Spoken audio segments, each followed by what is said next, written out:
guys, meron tayong magandang ibabalita sa inyo kung paano magprito.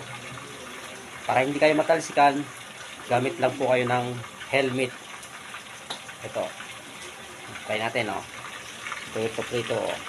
Ayan. Para di iwas talsik. Oh. Close nyo lang siya. Oh.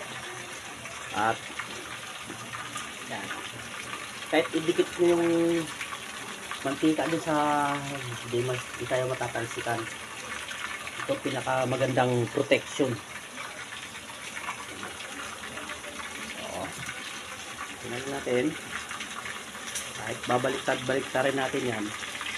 Ayan. Hindi siya tatalsik. Ayan. Ito lang ang tanging paraan para hindi masira yung mukha mo. Ilimit ka lang.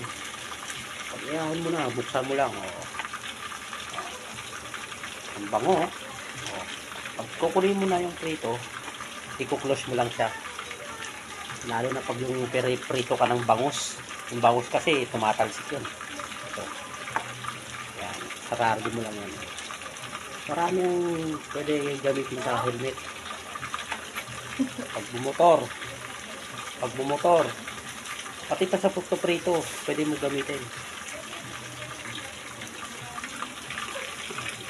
So guys, sana may natutunan kayo na galing sa akin. Maraming salamat. 2 hours later.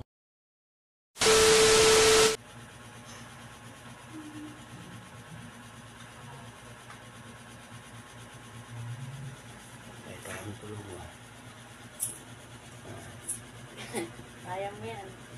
Yan. Tulog pa. Naginip niya tapos. Naginip. Kasama niya yung e-bike niya. Ayos.